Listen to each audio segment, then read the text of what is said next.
Olá, bem-vindos ao Portal de Luz.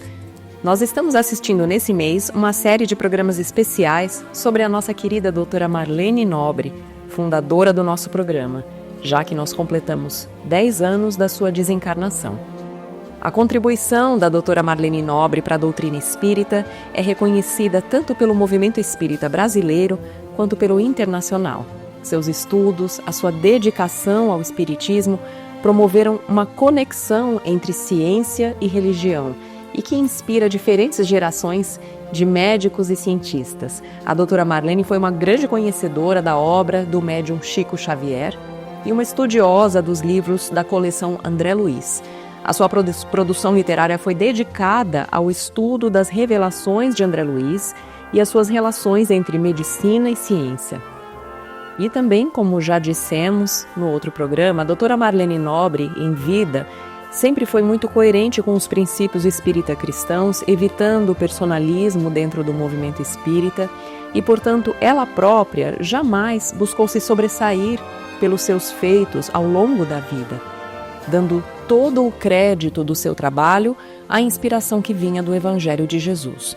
Portanto, o que nós estamos realizando agora, no mês de janeiro de 2025, é um merecido reconhecimento pelo legado deixado por ela, para que, inclusive, através da divulgação do seu trabalho, mais e mais pessoas possam se inspirar nos seus exemplos. Nós vamos então conferir agora o nosso terceiro programa especial.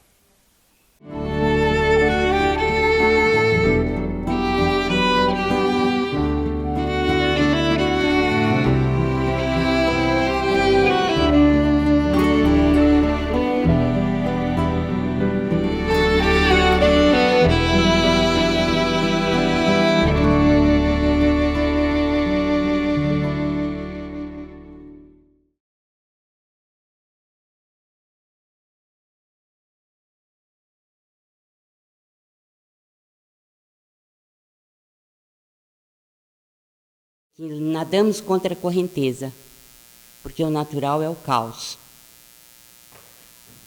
É o rodopiar dos átomos constantemente, sem uma finalidade.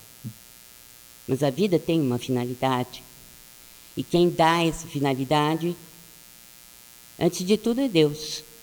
Mas, criados à imagem e semelhança dele, nós damos finalidade através do nosso espírito, porque nós somos o espírito. E o resultado é que a ameba foge desesperadamente do ambiente inóspito, prejudicial, desagradável, que vai provocar-lhe a morte.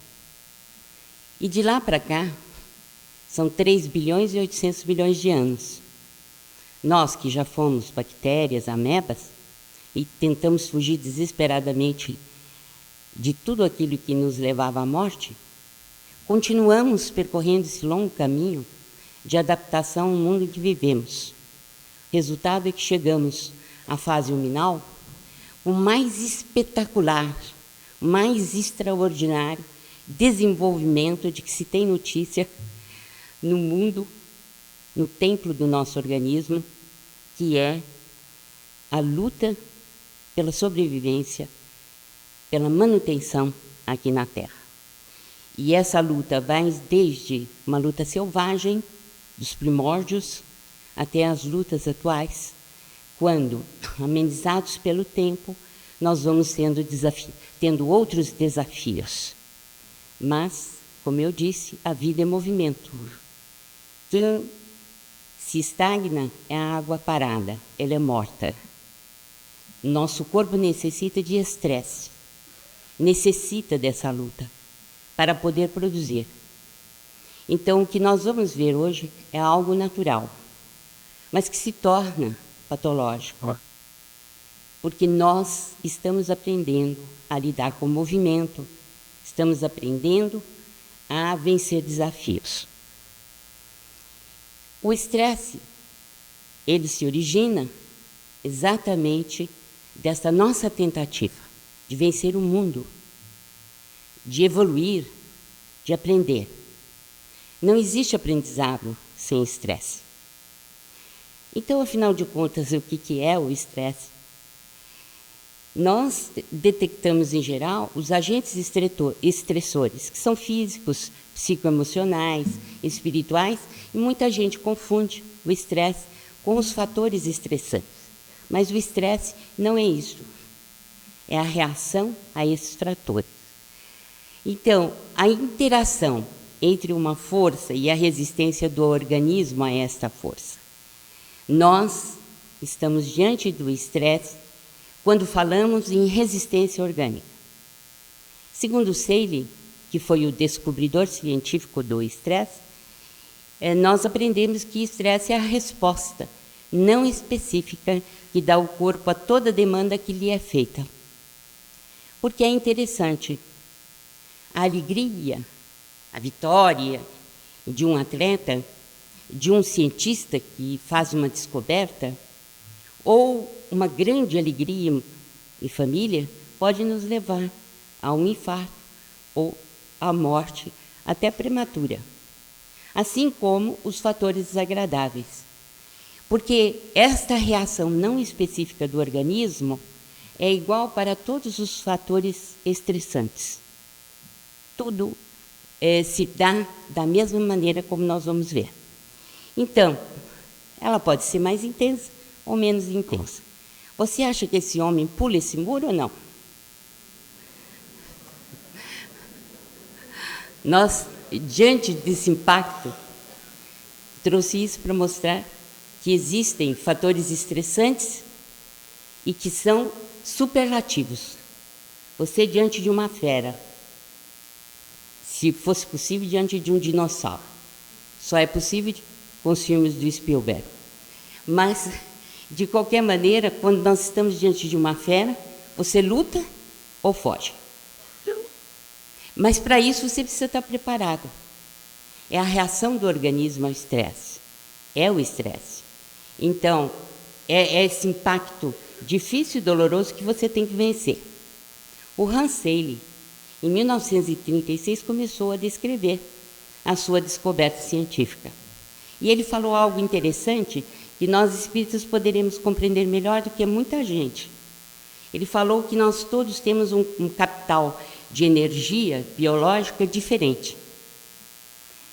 E nós não vamos poder entrar nisso, mas é interessante. A intensidade da demanda, a duração e a repetição é que vai levar a um estresse normal ou patológico, dependendo se esse estresse perdura por muito tempo.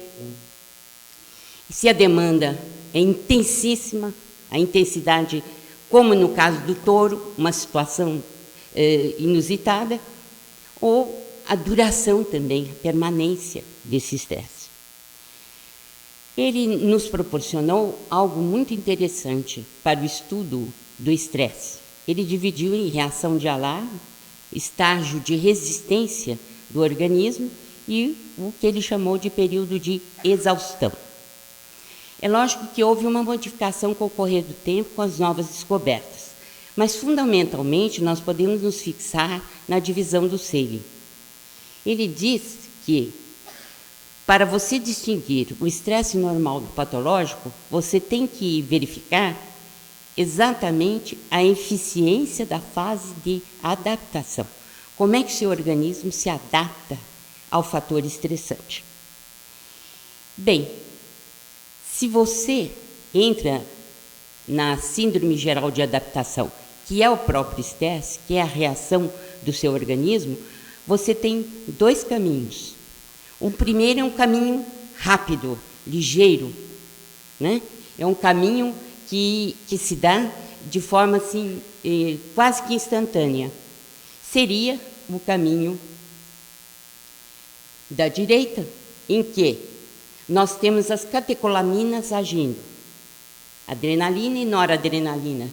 A adrenalina, que é uma produção da suprarrenal, e a noradrenalina caindo no sangue e provocando o quê? Nós vamos ver logo em seguida. E aqui um mecanismo mais lento, que seria partindo do hipotálamo, vai até a hipófise e da hipófise a suprarrenal. Então, dois caminhos hormonais intensos e que detonados a partir do fator estressante. Isto é igual para todos. Então, sejam quais forem os fatores estressantes, alegres ou tristes, ou sejam quais forem eles, nós sempre reagiremos da mesma forma. Por isso que é chamado a reação não específica. Se você entra na reação de alarme, você tem o sistema hipotálamo simpático adrenérgico, do qual já lhes falei. Então, com as catecolaminas, a adrenalina e a noradrenalina, você tem no pâncreas uma maior decupagem do glicogênio. O coração entre taquicardia ou bradicardia, dependendo desse movimento das catecolaminas. Ou você pode ter uma parada cardíaca que leva a um óbito, e é o caso, muitas vezes, em que você não sai do fator estressante. Você morre ali mesmo. Os pulmões, com bastante ventilação, aumento de oxigênio, porque você tem que se preparar para a luta ou para a fuga. E, igualmente, você tem uma grande quantidade de sangue nos vasos principais, né? E uma concentração nos músculos estriados, porque são os músculos da força, de que você vai necessitar para poder escapar, principalmente de um touro bravo como aquele. Então, o que acontece em contrapartida? Você tem uma depressão de sistemas, de vários sistemas, entre eles o digestivo, o imunológico, o sexual. Então, basicamente, na reação de alarme, você tem um sistema de hormônios caindo na corrente sanguínea, que tem uma ação intensa, imediata, e que te leva, então, a essa reação de alarme. Mas surge quase que imediatamente. Nós não podemos fixar essas questões, agora para aqui, começa ali, porque num sistema integrado isso não existe, né? Isso falou-nos de sistemas integrados o Dr. Ricardo Leme ontem. Então, a questão é que surge um contra-choque, que é a reação, um mecanismo mais lento do organismo, que estava à esquerda daquele quadro que mostrei anteriormente, e ele se refere ao sistema hipotálamo-hipófise suprarrenal.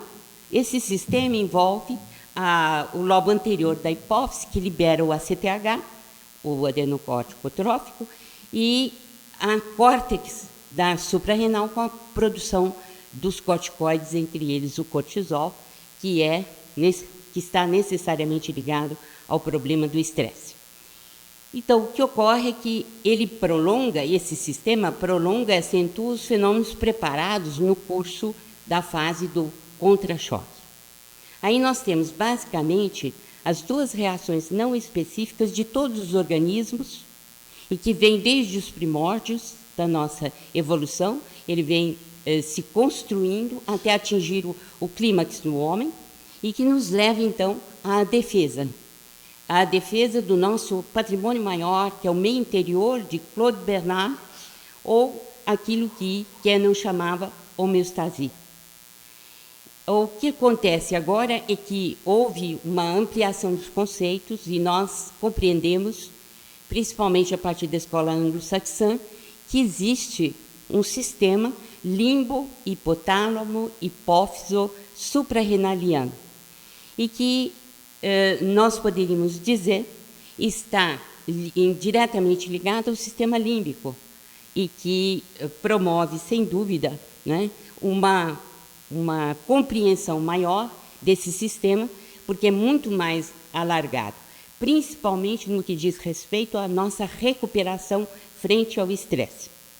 Então, você tem, na zona parvocelular mediana do núcleo paraventricular do hipotálamo, a produção do corticotrophin releasing factor, quer dizer, este CRF e mais a arginina vasopressina levam a um estímulo da hipófise para a produção do ACTH e, depois disso, para o cortisol nas glândulas suprarrenais.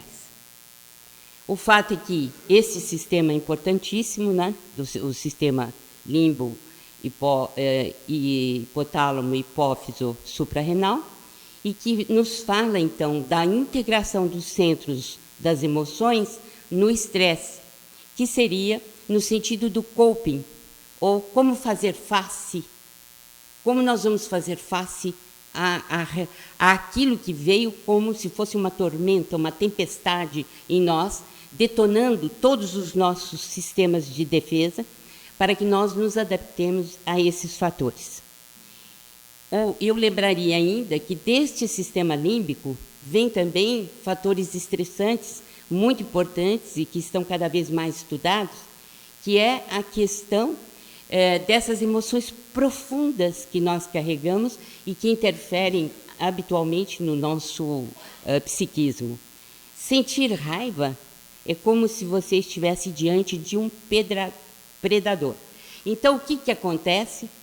Diante de algo que vai lhe tirar a vida, você detona todas as tuas resistências, a sua reação, para poder manter-se vivo. E o fato é que você, hoje em dia, não está mais diante de predadores, mas está diante de um chefe que é um predador. Ou você está diante de uma mulher que te atazana a vida. Ou você está diante de um homem que tolhe toda a tua liberdade. E isso constantemente. Ora, é o sistema límbico que está aí efervescente, né? E que está produzindo. Eu não tolero este homem, não tolero essa mulher, eu não aguento mais, e etc. Então, são emoções que nascem, né, constantemente e que nos espicaçam e nos levam a reações e nos levam ao estresse, porque o estresse é a reação a esses fatores. E o que acontece é que nós ampliamos o entendimento do que seja o coping, que é você fazer face, como eu disse, a esses fatores estressantes, e após a reação que você tem, que são reações não específicas, você passa a contar com reações específicas do seu próprio organismo, daquilo que você construiu com todo o teu patrimônio, né, intelectual, moral, espiritual. É aí que entra o problema, a questão básica do estresse e da espiritualidade. Por quê? Você tem caminhos que são seus, são específicos seus. São estratégias de ajuste cognitivas e comportamentais que vão fazer o teu coping diante de um fator estressante ou uma doença, etc. Falaremos disso daqui a pouco. O Seyle ainda nos fala da fase de esgotamento, né? Quando o seu organismo está constantemente diante de um estresse que perdura, de uma repetição, ele não tem mais o poder de adaptação, ele se entrega e leva a uma doença ou à morte. São doenças de adaptação, já referidas aqui, inclusive pelo Dr. Albert: a hipertensão, a úlcera, hemorroidas, ataques cardíacos, acidente vascular cerebral, diabetes, enxaqueca, etc.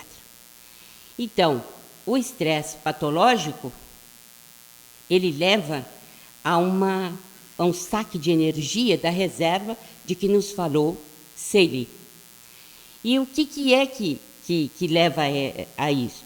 Se o estresse é patológico, ele leva a doença porque ele saca energia biológica sua. Então, hoje se entende a fisiologia do estresse como sendo agressão, mais reação não específica, mais reação específica. Na agressão mais reação não específica, você tem o estresse propriamente dito. Mas você tem um coping, que seria a reação específica sua diante daquela reação estressante. Então, isso pode redundar em doença, ou como você vai fazer face a essa doença na tentativa de curar-se. Então, o coping é a maneira pelo qual o indivíduo faz face ao estresse. É uma reação específica sua. É peculiar a cada indivíduo. Daí a nosografia abundante que temos, porque é uma diversidade muito grande de aspectos clínicos, porque dizem respeito à individualidade. Então, o estresse e doenças, nós vimos que o Seyle, só bem mais tarde, ele foi aliar diretamente a depressão ao estresse. Foi por volta da década de 70 que ele se convenceu de que realmente havia uma ligação estreita e que a depressão era uma doença de estresse. Com Fauvet, em 1980, nós compreendemos que o estresse é uma ilustração da medicina total, da psicossomática, que reunifica corpo e alma. Daí a necessidade que os espíritas têm de estudar o estresse, porque ele está indicando esta reunificação entre corpo e alma. E o Franz Alexander, que dizia: conflitos emocionais são tão concretos e reais quanto os micro-organismos. Então, os artigos que nós temos são vários, já foram referidos, mas eu lembro o que o Dr. Álvaro Vezum nos disse agora, há pouco, e que foi publicado em The Lancet em setembro de 2004, do qual o Dr. Álvaro participou, são 52 países, mostrando que se 32% dos habitantes da Terra não tivessem estresse, não morreriam. Né? Aí a importância de tudo que estamos falando. Bem, o que o Espiritismo nos traz de importante na análise do estresse?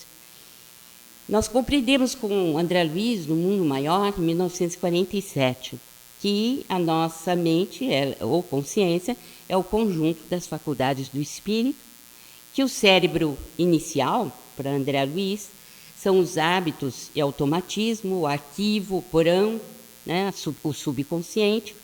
O córtex motor são os hábitos, são as conquistas de hoje. Então, nós temos aqui, ó, córtex motor, né? Aqui nós temos o tronco encefálico, aqui ele está mais avantajado, e você tem o superconsciente nos lobos frontais. Aqui já foi referida a experiência do Dr. Newberg, né, mostrando que nos estados de meditação você evidencia a parte frontal. O que André Luiz diz é exatamente isso, né, que o córtex frontal liga as ossos superiores a Deus, aos assuntos espirituais. E que a questão do cérebro inicial são os hábitos, o automatismo te liga à fase reptiliana. Tudo aquilo que veio da nossa animalidade inferior. O córtex motor é a tua esperança, né? Aquilo que você produz agora, na existência atual, e que é o aqui, o agora, importantíssimo na sua vida. E existem os lobos frontais, como nós dissemos, está ligado ao ideal, à meta superior, ao superconsciente. Interessante que o Paul MacLean, em 1968, ele lançou um livro, The Triune Brain in Evolution, em que ele fala exatamente que nós olhamos o mundo com 3 cérebros. E seria interessante se a gente tivesse tido tempo para falar, mas não vai dar. Então, segundo a doutrina espírita, nós aprendemos que existe uma saga evolutiva do ser, né? Nós partimos de estágios de sombra. Então, instintos, sensações, sentimentos, que são ainda ligados à ganga do instinto. Mas, à medida que nós nos purificamos, nós atingimos o amor, que é o sentimento por excelência. O grande perigo nosso é quando nós nos escravizamos à tirania do instinto. Então, quando nós ficamos demasiadamente presos, né, à questão apenas do tronco cerebral ou do cérebro reptiliano. Toda vez que nós nos escravizamos ao instinto, estamos muito mais presos a essas regiões. Não que elas nos prendam, nós as prendemos, coitadinhas. Né? Então, o que acontece é que a perfeita harmonia entre esses 3 andares que representa o passado, o presente e o futuro, será a grande conquista do ser humano, com a evolução. Como André Luiz diz que nós da Terra não atingimos a média 5 em evolução, numa escala de 1 a 10, significa que o nosso caminho ainda é muito longo a ser percorrido. Nós vamos fazer agora uma transposição, né? Vamos modificar o estágio evolutivo da Terra, mas ainda estamos numa situação bastante negativa, porque o fato de não atingir a média 5 nos leva a esse estado do porão, do instinto, para resolver todos os nossos problemas. Daí as dificuldades que temos, porque estamos vivendo ainda como feras, e não como homens. Então, Emmanuel diz algo que é substancial para nós. Sem humildade, não há desvinculação da animalidade inferior.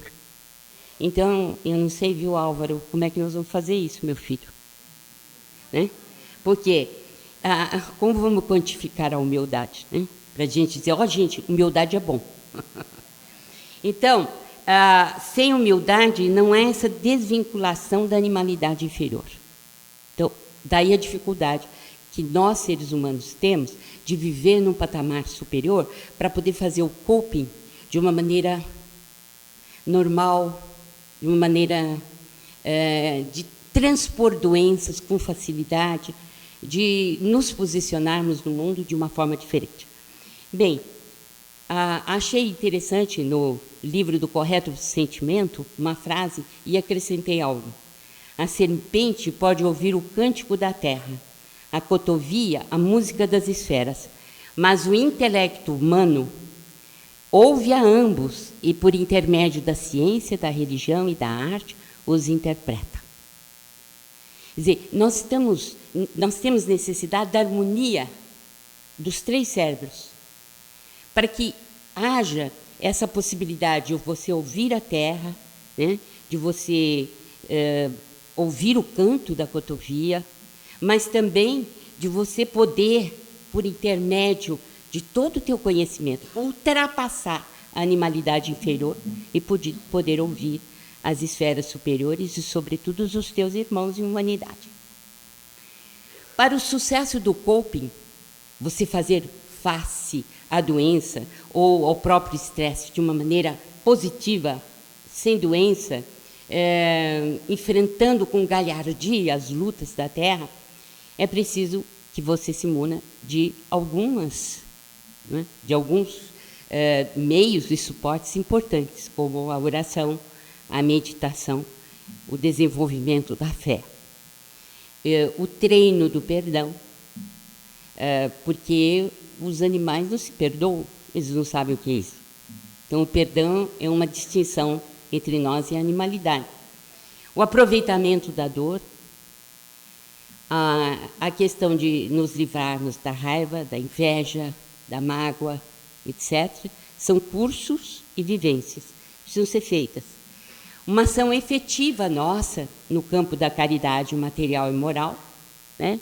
E a busca da paz no lar, no trabalho, na sociedade. É esta questão básica, buscar a paz, porque é a paz que nos vai dar forças para o coping, para fazer face às dificuldades.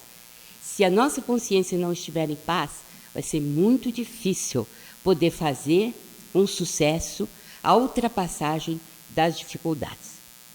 Foi Jesus quem nos trouxe a memorável frase, mas, sobretudo, o grande ensinamento. A paz vos deixo, a minha paz vos dou. Não vou-la dou como o mundo a dá. O significado é exatamente tudo isso que ele falou. Quer dizer, ele trouxe a paz ao mundo, mas a paz que o mundo vive não é a paz que ele dá. Então, qual seria essa paz? Como é que vamos buscar? O que é que vamos fazer? Porque ela é importante para o sistema límbico.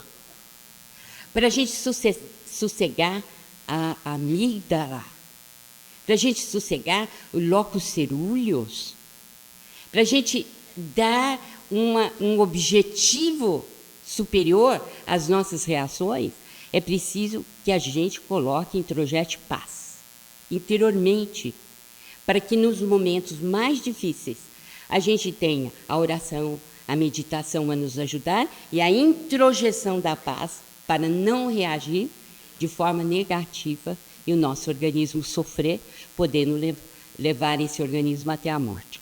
Então, essa paz, Chico Xavier disse que é o seguinte: a paz em nós não resulta de circunstâncias externas, e sim da nossa tranquilidade de consciência no dever cumprido. E o Livro dos Espíritos nos diz que a lei de Deus está inscrita na consciência. Para nós, portanto, o sucesso do coping, de você fazer face à doença de uma forma positiva, é a harmonia dos 3 cérebros, que existe a partir do momento em que você introjeta a paz de consciência para uma vivência real, para que ela dê frutos, para que a gente deixe a animalidade inferior. Então, toda vez que você descarrega a raiva, você se pergunta: e se eu não descarregasse dessa forma? Existe outro meio? Há pessoas que julgam que a raiva tem que ser detonada porque, afinal de contas, a gente tem que se livrar dos demônios interiores. Sim, mas isso tem um preço. Porque toda vez que a raiva sai, são pensamentos e, portanto, ondas eletromagnéticas que caminham além da velocidade da luz. E o mais triste de tudo é que o primeiro atingido somos nós mesmos. E descarrega tão fortemente nas nossas células que pode desarticulá-las de forma violenta, provocando doenças e mais doenças, inclusive o câncer.